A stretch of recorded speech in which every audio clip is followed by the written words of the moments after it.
Good news ಇದೆ. ಏನಪ್ಪ ಅಂತಂದರೆ ನೋಡಿ, ಇವಾಗ ಎಲ್ಲ ಫೈಲು ಫೆಚ್ ಆಗಿದ್ದು ಓಕೆನಾ. ಇಷ್ಟು ದಿನ ಗೆರೆನ ತುಂಬಾ ಫೆಚ್ ಮಾಡ್ತಾಯಿತ್ತು ಓಕೆನಾ. ಎಲ್ಲ ಡಿಟೆಕ್ಟ್ ಆಗ್ತಾಯಿದ್ವು ಫೈಲು. ಇವಾಗ ನೀವು ಅಪ್ಡೇಟೆಡ್ ಬಂದಿದೆ ಓಕೆನಾ. ಇದು ನೋಡಿಬಿಡಿ, ಅಪ್ಲೈ ಪ್ರೋಸೆಸ್ ಈಗ ಹೇಳ್ತೀನಿ. ಇದ್ರ ಮೇಲೆ ಕ್ಲಿಕ್ ಮಾಡ್ಕೊಳ್ರಿ. ನಾರ್ಮಲಾಗಿ ಇದು ಡೌನ್ಲೋಡ್ ಲಿಂಕ್ ಅಂತೂ ನಾನು ಟೆಲಿಗ್ರಾಮ್ ಚಾನಲಲ್ಲಿ ಕೊಟ್ಟಿದ್ದೀನಿ. ಅದ್ರ ಮೇಲೆ ಕ್ಲಿಕ್ ಮಾಡ್ಕೊಳ್ರಿ. ಕ್ಲಿಕ್ ಮಾಡ್ಕೊಂಡು ಎಮ್ ಟಿ ಮ್ಯಾನೇಜರ್ಗೆ ಹೋಗ್ರಿ. ಎಮ್ ಟಿ ಮ್ಯಾನೇಜರ್ಗೆ ಹೋಗಿ ನೋಡಿರಿ, ಇಲ್ಲಿ 99% ಜೆಡ್ ಶಾಟ್ ಲೊಕೇಶನ್ ಐತಲ್ಲ, ಅಲ್ಲಿ ಕ್ಲಿಕ್ ಮಾಡಿರಿ. ಇಲ್ಲಿ ಕ್ಲಿಕ್ ಮಾಡಿದ್ಮೇಲೆ ಇದು IL2CP ಬರುತ್ತಲ್ಲ, ಅದು ಅಷ್ಟೇ ಬಿಡ್ರಿ. ಮತ್ತು ರೈಟ್ ಸೈಡಲ್ಲಿ 100ಗೆ ಹೋಗ್ರಿ, ಡಾಟಾಗೆ ಹೋಗ್ರಿ.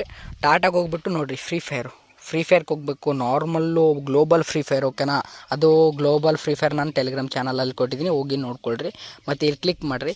ಇಲ್ಲಿ ನೋಡಿರಿ, ಇಲ್ಲಿ ಆಪ್ಷನ್ ಸೆಕೆಂಡಲ್ಲಿ ಫೈಲ್ಸ್ ಅಂತ ಕಾಣುತ್ತಲ್ಲ, ಅದ್ರ ಮೇಲೆ ಕ್ಲಿಕ್ ಮಾಡಿರಿ. ಮತ್ತು ನಿಮಗೆ ಇಲ್ಲಿ ನೋಡಿರಿ IL2CPP ಅಂತ ಐತೆ ನೋಡಿರಿ ಇದು ಓಕೆ. ನಾನು ನಿಮಗೆ ಹೇಳ್ತೀನಿ ರೀ, ಒಂದು ನಿಮಿಷ. ಇದನ್ನು ನಾನು ಆಲ್ರೆಡಿ ಆ್ಯಡ್ ಮಾಡಿದ್ದೆ ಓಕೆನಾ. ಇದೇನು ಫಸ್ಟಿಗೆ ನಿಮ್ಮ ಹತ್ರ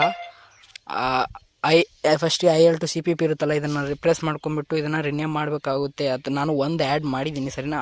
ಇದು ಇಷ್ಟಿರುತ್ತೆ ಓಕೆನಾ, ಇಷ್ಟಿರುತ್ತೆ. ಇದನ್ನು ನೀವು ಒತ್ತಿಗೆ ಪ್ರೆಸ್ ಮಾಡಿಬಿಟ್ಟು ರಿನೇಮ್ ಅಂತ ಹೊಡಿಬೇಕು. ಡಿಲೀಟ್ ಎಲ್ಲ ಮಾಡಬೇಡ್ರಿ. ಮತ್ತು ರಿನೇಮ್ ಅಂತ ಹೊಡ್ರಿ. ರಿನೇಮ್ ಅಂತ ಹೊಡ್ಬಿಟ್ಟು ಇಲ್ಲಿ ಏನಾದರೂ ಕೊಡ್ರಿ ಓಕೆನಾ. ಒಂದು ಅಂತ ಕೊಡ್ತೀನಿ ನಾನು ಓಕೆ. ಒಂದು ಅಂತ ಕೊಟ್ಬಿಡ್ರಿ. ಮತ್ತು ಈ ಕಡೆ ಲೆಫ್ಟಲ್ಲಿ ಇರಿ ಒಂದು. ಮತ್ತು ನಾರ್ಮಲಾಗಿ ಇಲ್ಲಿ ನೋಡಿರಿ, ಒತ್ತಿಗೆ ಹಿಡಿದ್ಬಿಟ್ಟು ಎಕ್ಸ್ಟ್ರಾಕ್ಟ್ ಅಂತ ಹೊಡ್ರಿ. ಎಕ್ಸ್ಟ್ರಾಕ್ಟ್ ಅಂತ ಹೊಡೆದು ಓಕೆ ಹೊಡೆದ್ಬಿಟ್ರಿ. ನಾರ್ಮಲಾಗಿ ಫೈಲ್ ಸೆಟ್ ಆಗುತ್ತೆ.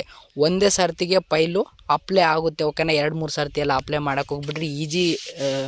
ಈಸಿ ಅಪ್ಲೈ ಪ್ರೋಸೆಸ್ ಇದೆ ಓಕೆನಾ. ಯಾರು ಬೇಕಾದರೂ ಎಲ್ಲ ಫೋನಲ್ಲಿ ಡಿವೈಸ್ ವರ್ಕ್ ಆಗುತ್ತೆ. ಮತ್ತು ವರ್ಕ್ ಆಗಿಲ್ಲ ಅಂದರೆ ನಾನು ಡೈರೆಕ್ಟಾಗಿ ಹೇಳ್ತೀನಿ. ಎಷ್ಟು ದಿನ ಬ್ಯಾನ್ ಆಗಿತ್ತಲ್ಲ, ಅದು ಯಾವುದೂ ಬ್ಯಾನ್ ಆಗಲ್ಲ. ಇವಾಗ ನಿಮ್ದೇನಾದರೂ ID ಬ್ಯಾನ್ ಆದರೆ, ಬ್ಲ್ಯಾಕ್ ಲಿಸ್ಟ್ ಬಿದ್ದರೆ ನನ್ನ ಚಾನಲ್ನ ಅನ್ಸಬ್ಸ್ಕ್ರೈಬ್ ಮಾಡ್ಕೊಳ್ರಿ. ಇಷ್ಟು ಗ್ಯಾರಂಟಿದಿಂದ ಹೇಳ್ತಿದ್ದೀನಿ ಅಂದರೆ ನೀವೆಲ್ಲ ಯೂಸ್ ಮಾಡ್ಕೋಬೋದು ಓಕೆನಾ.